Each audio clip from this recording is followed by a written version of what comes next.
Hello friends, welcome to ABC matric. मैं हूं पिंटू सिंह। दोस्तों, आज हम लोग क्लास 10 एनसीईआरटी गणित का प्रश्नावली 1.4 में क्वेश्चन नंबर 2 को हल करने वाले हैं।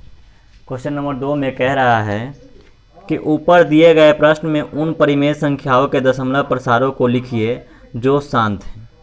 तो क्वेश्चन में हमको पूछा जा रहा है कि ऊपर दिए गए प्रश्न में उन परिमेय संख्याओं के दशमलव प्रसारों को लिखिए जो शांत है। यानी जो शांत है उसी क्वेश्चन का आंसर हमको देना, यानी उसका हमको दशमलव प्रसार लिखना है। यानी क्वेश्चन नंबर 1 को हमको देखना है, उसमें जो क्वेश्चन शांत है उसका दशमलव प्रसार हमको लिखना है, जो शांत नहीं है उसका दशमलव प्रसार हमें नहीं लिखना है। तो हम लोगों ने चेक किया था पिछले वीडियो में, तो उसमें हमने आपको बताया था कि ये सारे क्वेश्चन जो है वो शांत है, यानी ये सारा क्वेश्चन जो है उस समय हमें शांत दिखाई दिया था। जो भी क्वेश्चन यहाँ पे शांत था उसको हम यहाँ पे बोर्ड पे नोट कर दिए। अब इस क्वेश्चन को हम यहाँ पे हल करेंगे और हम इसका दशमलव प्रसार ज्ञात करेंगे। तो आइए चलिए और ज्ञात करते हैं इसका दशमलव प्रसार। सबसे पहला क्वेश्चन का हल करते हैं। पहले सबसे पहला क्वेश्चन जो है वो है 13/31/25। इसको हमें हल करना है, 13/31/25। तो आप सबको पता है कि 13 जो है एक अभाज्य संख्या है, जबकि 13 का गुणनखंड नहीं किया जा सकता। लेकिन 31/25 जिसके लास्ट में हमें 5 दिखाई दे रहा है, इसको हम आसानी से खंड कर सकते हैं। और जिसके भी अंत में 5 दिखाई दे उसको खंड करने के लिए 5 से हम आसानी से खंड कर सकते हैं। ये विभाज्यता के नियम है। तो विभाज्यता के नियम के अनुसार हम 31/25 को खंड कर रहे हैं 5 से। तो 5 से खंड करेंगे तो 6 बार में 30 आएगा, और फिर 2 बार में 10 आ जाएगा, और फिर 5 बार में 25 आ जाएगा। अब इसके लास्ट में भी 5 है, इसलिए विभाज्यता के नियम से इसको भी हम 5 से खंड कर सकते हैं। तो 5 से खंड करेंगे तो 1 बार में 5 हो जाएगा, एंड 2 बार में 10 हो जाएगा, और फिर 5 बार में 25 हो जाएगा। फिर भी इसके लास्ट में भी 5 आ रहा है, तो फिर इसका हम खंड करेंगे। तो 5 से आ जाएगा आपको 2 बार में 10 और 5 बार में 25। फिर भी लास्ट में 5 आ रहा है, तो हम इसका खंड 5 से कर सकते हैं। यानी 31/25 का जो खंड है वो हो जाएगा 5 के पावर 5। कितना हो जाएगा? 5 के पावर 5। अब चूंकि हमको इसका दशमलव प्रसार ज्ञात करना है, तो दशमलव प्रसार ज्ञात करने का 2 तरीका है। एक नंबर भाग लगा के ज्ञात करना, दूसरा नंबर जो है वो है आपको नीचे का जो हर है उसको हर को 10 के क्रम में, यानी 1 पर 0 के क्रम में बदल करके और उसका दशमलव प्रसार ज्ञात करना। तो हम लोग 1 पर 0 वाले प्रक्रिया को लेकर के चलेंगे, उसी के द्वारा हम लोग इसका दशमलव प्रसार ज्ञात करेंगे। वो सबसे आसान प्रक्रिया है, आप लोग समझिए। तो सबसे पहला यहाँ पे हम लोग करेंगे क्या? 13/5 के पावर 5 है। हमें 10 लाने के लिए, यानी 1 पे 0 लाने के लिए हमें गुना कितना से करना पड़ेगा? तो 5 में 2 से हम गुना करते हैं तो 10 प्राप्त होता है। अब यहाँ पे 5 के पावर 5 है, तो 5 के यानी 2 के पावर 5 से हम गुना करेंगे तो 10 के पावर 5 हमें प्राप्त हो जाएगा। और ऊपर भी उतना ही से गुना करेंगे जितना से हम नीचे में गुना करेंगे। तो आइए गुना करते हैं। 13/5 के पावर 5। हम नीचे 2 के पावर 5 से गुना कर रहे हैं, तो ऊपर भी हम 2 के पावर 5 से गुना कर लेंगे। अब आप सबको पता है कि 13 गुने 2 के पावर 5 जो है वो कितना हो जाएगा? 2 से 2 में गुना करो 4, 4 से 4 में गुना करो 16, यानी 2 के पावर 4 जो है 16 आ रहा है। 16 में फिर 2 से गुना करो तो 32, यानी 2 का जो पावर 5 है वो उसका आंसर आपको 32 आ रहा है। तो 32 हम ऊपर लिख देंगे बट्टे यहाँ पे क्या हो जाएगा? 5 से और 2 से गुना करेंगे तो 10 के पावर 5। ये घात घातांक का नियम है। अगर पावर समान रहे और आधार अलग अलग रहे तो दोनों में गुना करके और पावर उतना ही हम लिख देते हैं। ये घात घातांक का नियम, उस नियम के अनुसार से 10 के पावर 5 हो गया। अब यहाँ पे करेंगे क्या? 13 से 32 में गुना करते हैं दोस्तों। 13 दूना 26 के 6, और 13 तिया 39, और 2 41, 416 आ गया बट्टे 10 के पावर 5 है। तो हम 1 पे कितने 0 लिखेंगे? 5 0। अब इसका दशमलव प्रसार हो जाएगा दोस्तों 1 के पावर, मतलब नीचे जो है, नीचे 1 पे कितने 0 है? 5 0 है। तो दशमलव को हम 5 अंक पीछे घसका देंगे। अब आप देख सकते हैं कि यहाँ पे 3 ही अंक है, तो यहाँ पे 5 अंक कैसे पीछे घसकाएंगे? तो यहाँ पे 5 अंक घसकाने के लिए हमें 2 0 डालना पड़ेगा, यानी हम 416 तो लिखेंगे ही, और पीछे 2 0 डालेंगे, और यहाँ पे दशमलव आ जाएगा, यानी 0.00416 इसका दशमलव प्रसार हो जाएगा। 13/31/25 का दशमलव प्रसार 4 1 6 इसका दशमलव प्रसार हो जाएगा। आप भाग की प्रक्रिया द्वारा भी यही पाएंगे भाग लगाने के बाद। तो इतना जटिल, इतना बड़ा क्वेश्चन को 31 25 से 13 में भाग लगाना जटिल होगा, इसलिए हम लोग इस प्रक्रिया के द्वारा इसका आंसर हम ज्ञात करेंगे। आप अपनी संतुष्टि के लिए मोबाइल से भाग लगा के भी देख सकते हैं। चलिए दोस्तों, अब अगले क्वेश्चन का हल करते हैं। अगला क्वेश्चन 2 नंबर है, 17/8 है। 17/8 है। तो यहाँ पे भी इसी विधि का उपयोग हम लोग करने वाले हैं दोस्तों। 17 का खंडन नहीं किया जा सकता चूंकि 17 एक अभाज्य संख्या है, और 8 का खंडन हम लोग करते हैं तो आ रहा है 2 से 4 और फिर 2 से 2, यानी 2 के पावर 3 आ रहा है। तो 2 के पावर 3, फिर वही प्रक्रिया करेंगे, हमें 10 प्राप्त करना है, यानी 1 पर 0।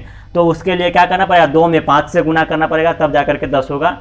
अब हमें 10 के क्रम में लिखने के लिए 2 के पावर 3 है तो 5 के पावर 3 से हमें यहाँ पे गुना करना पड़ेगा, और ऊपर भी 5 के पावर 3 से ही गुना करेंगे।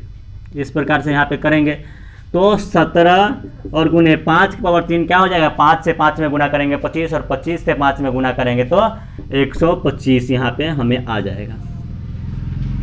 बट्टे अब 2 के पावर 3 गुने 5 के पावर 3, यानी यहीं पे घात घातांक के नियम के अनुसार यहाँ पे भी हो जाएगा 10 के पावर 3।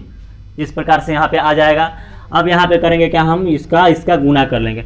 तो 17 से 5 में गुना करेंगे तो 85 के 5, फिर 17 से हम 2 में गुना करेंगे 34, और 8 42 के 2 हाथ में 4 हो जाएगा, 42 के 2 हो जाएगा, और 17 21 17 और 4 21, यानी 2125 यहाँ पे आ जाएगा, बट्टे 10 के पावर 3 हो जाएगा।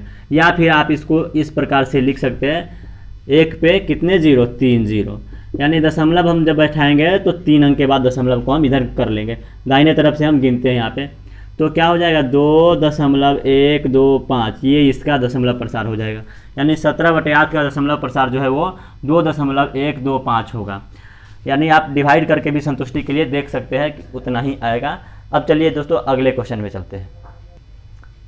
अगले क्वेश्चन पे चलते हैं। अगला क्वेश्चन है क्वेश्चन नंबर 3।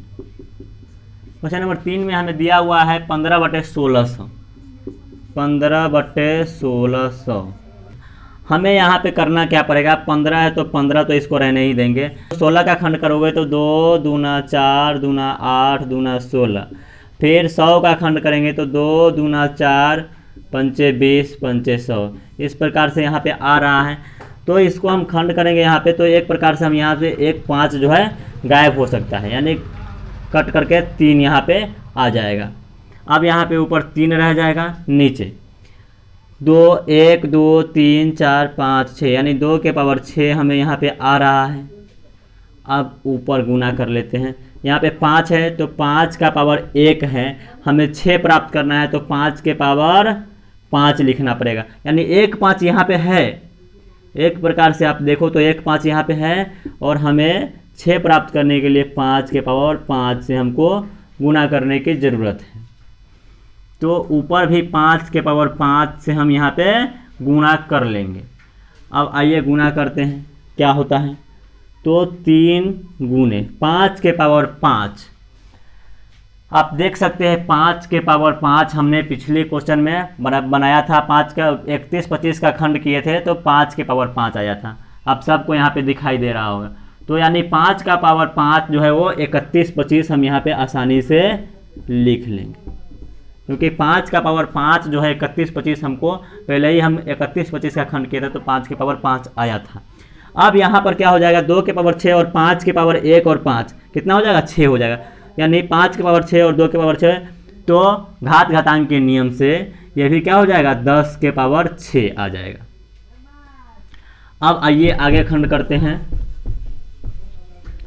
अब आगे का प्रक्रिया करते हैं। क्या हो जाएगा, 3 से हम गुना कर लेंगे 5 में, 31 25 में, तो 3 से 5 में गुना करेंगे 15 के 5, और हो जाएगा 3 से 2 में गुना करेंगे तो 6 और 1 7, 3 से 1 में तो 3, 3 से 3 में तो 9/10 के पावर 6 आ जाएगा। यानी हम 10 के पावर 6 को इस रूप में भी लिख सकते हैं। 1 पे कितने जीरो, 10 6 जीरो, 1 पे 6 जीरो हमने यहाँ पे लिखा। अब हमें दशमलव डालना है तो कितने अंक के बाद दशमलव डलाएगा, तो 6 अंक के बाद, यानी क्योंकि हमें 1 पे 6 जीरो है हर में, तो हर के स्थान से हम उसको दशमलव बनाने के लिए जितना जीरो हर में होता है उतना ही दशमलव के बाद अंक डालते हैं, उतना ही अंक के बाद हम दशमलव डालते हैं। तो आइए डालते हैं यहाँ पे भी, क्या हो जाएगा 5 7 3 9, 4 अंक हुआ 5 6.0, ये इसका आंसर यहाँ पे हो जाएगा। यानी 15/1600 का दशमलव प्रसार 0.009375 होगा, ये इसका आंसर यहाँ पे होगा। अब आइए अगले क्वेश्चन की ओर चलते हैं। अगला क्वेश्चन हमारा है क्वेश्चन नंबर 4। क्वेश्चन नंबर 4 में है 23/2⁵ गुने 5⁵2। इसका हल हम लोग कर लेते हैं। तो ऊपर 23 है, चूंकि 23 एक अभाज्य संख्या है इसीलिए 23 का खंड नहीं होगा। अब 2⁵ हमको दिया हुआ और 5⁵2 दिया है, यानी हमको इसको 3 करने के लिए, 5 को 3 करने के लिए क्या करना पड़ेगा, इसमें 1 जोड़ना पड़ेगा। यानी 2⁵3 गुने 5⁵3 हो जाएगा, ऊपर 1। अगर अब आप देख सकते हैं यहाँ पे अधिकतम पावर जो है 2 का 3 पावर है और 5 का 2 पावर है, तो हमको अधिकतम पावर के बराबर करना है। तो 2⁵3 तो है ही, 5⁵3 करने के लिए एक बार 5 से उसमें हमको गुना करना पड़ेगा। तो 23/2⁵3 गुने 5⁵2, एक बार 5 से इधर भी गुना कर लेंगे, एक बार 5 से ऊपर भी गुना करेंगे। याद रखना दोस्तों, जितना नीचे से गुना करेंगे, जितना से नीचे में गुना करोगे उतना ही से ऊपर में भी गुना करना पड़ेगा। अब 5 से हम 23 में गुना करते हैं तो क्या हो जाएगा, 5 से 3 में गुना करेंगे 15, और 5 से 2 में 10 और 1 11, यानी 23 से हम अगर 5 में गुना करेंगे तो 115 हो जाएगा। अब यह क्या हो गया, 2⁵3 और 5⁵3 यानी 10⁵3, यानी 115/1 पे 3 जीरो। अब दशमलव बैठाएंगे तो क्या हो जाएगा, 115 तो लिखेंगे 3 अंक के बाद दशमलव डालेंगे, 1 2 3 दाहिने तरफ से, यानी 0.115 इसका आंसर हो जाएगा। 23/2⁵3 गुने 5⁵2 का दशमलव प्रसार होगा 0.115, यही इसका आंसर हो जाएगा। अब चलिए दोस्तों अगले क्वेश्चन की ओर चलते हैं। अगला क्वेश्चन हमारा है क्वेश्चन नंबर 8। क्वेश्चन नंबर 8 है, दिया हुआ 6/15 है। क्या है, 6/15। हम लोग इसको कैसे साबित किए थे कि यह एक शांत है, तो 6 का खंड किए थे, 2 गुने 3 आया था, और 15 का 5 गुने 3 आया था। खंड किए थे तो 3 से 3 कट गया था, यानी 2/5 आ गया था। हमें करना क्या है, इसको 10 बनाना है। तो 10 बनाने के लिए क्या करना पड़ेगा, 2 से ऊपर नीचे हमें गुना करना पड़ेगा। 5 से 2 में नीचे गुना कर देंगे, क्योंकि यहाँ पे 5 के पावर भी नहीं कुछ दिया, यानी 1 है, तो 2 के पावर 1 लेकर के इसका काम कर लेंगे। ऊपर भी 2 से हम गुना कर देंगे, ऊपर हो जाएगा 4 और नीचे हो जाएगा 5 से 2 में गुना करेंगे तो 10। अब क्या है, यहाँ पे 1 पे नीचे 1 जीरो, इसलिए 1 अंक के बाद दशमलव डलाएगा, यानी 4 से पहले दशमलव डाल देंगे, 0.4 इसका आंसर हो जाएगा। अब अगला क्वेश्चन है क्वेश्चन नंबर 9। 9 नंबर क्वेश्चन जो है वो शांत है, तो उसको भी हम लोग हल कर लेते हैं। 35/50 दिया है, तो 35/50 को हम लोग हल करते हैं। 35/50 में क्या होगा 35 का खंड करेंगे तो क्या होगा, 7 गुने 5, और 50 का खंड करेंगे तो क्या होगा, 2 गुने 5 गुने 5। 5 से 5 को हम लोग काट सकते हैं यहाँ पे, तो क्या हमें प्राप्त हो रहा है, 7/2 से 5 में गुना करेंगे तो 10 प्राप्त हो रहा है। क्योंकि यहाँ पे भी हर में 1 पे 1 जीरो है, इसीलिए दशमलव कितने अंक के बाद होगा, 1 अंक के बाद, यानी 7 इससे पहले हम लोग दशमलव डाल देंगे, यानी 0.7 इसका आंसर हो जाएगा। इस प्रकार से कोई भी परिमेय संख्या अगर शांत है तो उसका दशमलव प्रसार आसानी से ज्ञात कर सकते हैं। तो इसी प्रकार से आप किसी भी परिमेय संख्या जो शांत है उसका दशमलव प्रसार ज्ञात कर सकते हैं। दोस्तों अगर आपको वीडियो पसंद आया, अगर हमारे द्वारा किया गया सॉल्यूशन आपको पसंद आया हो तो वीडियो को लाइक कीजिए, शेयर कीजिए, कमेंट कीजिए। अगर आपने इससे पहले वाला वीडियो का सॉल्यूशन नहीं देखा है तो वीडियो के डिस्क्रिप्शन में लिंक है, वहाँ से जाकर के आप इससे पिछले वाले वीडियो का लिंक पे क्लिक करके आप पिछले वाले वीडियो को देख सकते हैं दोस्तों। और सब्सक्राइब चैनल को कीजिए। धन्यवाद दोस्तों।